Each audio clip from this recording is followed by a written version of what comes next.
कौन बनेगा नेता। नगर निगम के चुनाव पास आने वाले थे। पूरे कानपुर शहर में टिकट को लेकर मारामारी शुरू थी, लेकिन सबसे ज्यादा चर्चा में वार्ड नंबर 40 की सीट थी। वो इसलिए क्योंकि इस बार वहां की सीट महिला के लिए आरक्षित थी। अब सवाल ये था कि चुनाव लड़ेगा कौन। इससे पहले ठाकुर साहब वहां से पार्षद थे और इस बार उन्होंने अपनी पत्नी सीमा ठाकुर को टिकट दिलवाई और ठाकुर साहब की शान के कारण सीमा जी ने 20,000 वोटों से चुनाव जीत लिया। अरे बधाई हो सीमा भाभी, अब तो आप वार्ड की पार्षद बन गई हैं। अब तो हमारे काम आप ही करवाएंगी। अरे ये तो सिर्फ नाम की पार्षद बनी है, वो तो महिला सीट आ गई, वरना पार्षद तो मुझे ही बनना था। अब भले ही चेहरा इसका होगा लेकिन पावर तो मेरी ही होगी। अरे वाह भाई साहब, क्या दिमाग लगाया है आपने भी। आइए आप लोग, खाना लगा दिया है सबके लिए। सीमा जी पार्षद बन चुकी थी, फिर भी उनकी एक ना चलती। सारे काम ठाकुर साहब खुद ही संभाल लेते और जहां जरूरत पड़ती वहां सीमा जी का अंगूठा लगवा लेते। सीमा जी ज्यादा पढ़ी लिखी भी नहीं थी।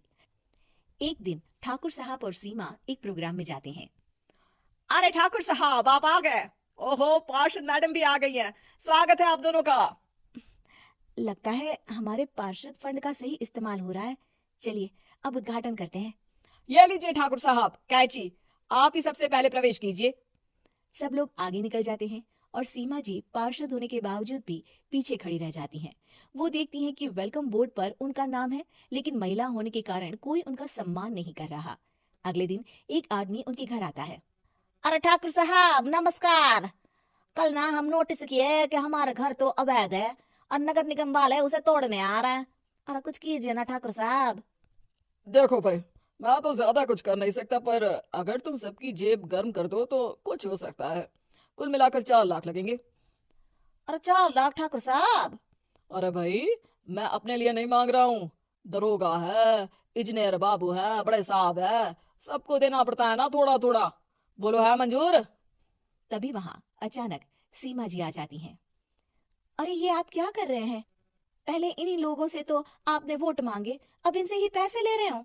अरे चुप रहो तुम, तुम्हारा काम है सिर्फ अंगूठा लगाना, तुम वही किया करो। मुझे दूसरे काम तुम मत सिखाओ, समझी? और तुम ना जाओ, अब पैसे लेकर आओ, वरना जेसीबी किसी भी वक्त आती होगी। सब कुछ ऐसे ही चलते रहता है। एक दिन सीमा जी और ठाकुर साहब को एक लोकल मीटिंग में बुलाया जाता है। वहां पर कई और अधिकारी लोग भी मौजूद रहते हैं। अब मैं चाहूंगा कि ठाकुर साहब हमारे बीच 2 शब्द कहें। मेरे प्यारे भाइयों और बहनों, आज मेरा सौभाग्य है कि मैं आप सबकी सेवा दिन रात कर पा रहा हूँ। आपने मेरी पत्नी को भारी मतों से जिताया है, इसलिए मैं आप सभी का शुक्रगुजार हूँ। मैं आप सबसे वादा करता हूँ कि हमेशा की तरह हमारे वार्ड में किसी को कोई तकलीफ नहीं आने दूंगा। सभी लोग तालियां बजाने लगते हैं। अब मैं माननीय पार्षद मैडम को स्टेज पे बुलाना चाहूंगा। अपने नाम को बुलाया सुनकर सीमा जी एकदम चौंक जाती है। उन्हें बिल्कुल उम्मीद नहीं थी कि इतनी बड़ी जगह उन्हें मंच पर बुलाया जाएगा। जैसे तैसे वो मंच पर चढ़ती हैं। ऊपर जाते ही सीमा जी को सारी पुरानी बातें याद आ जाती हैं कि किस तरह उनके पति उन्हें कभी भी आगे बढ़ने नहीं देते और उनके नाम से गलत काम करते हैं।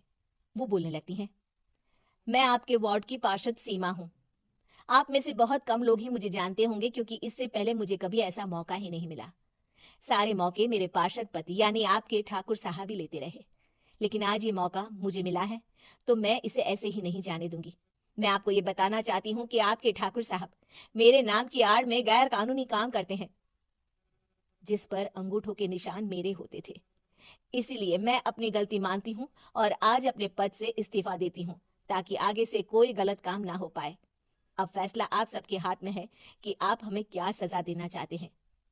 सीमा जी की बातें सुनकर ठाकुर साहब के चेहरे का रंग उड़ जाता है और वो शर्म से मुंह नीचा करके वहां से चले जाते हैं और पद से इस्तीफा देकर ही सही सीमा जी अपने आप में आत्मविश्वास महसूस करती हैं।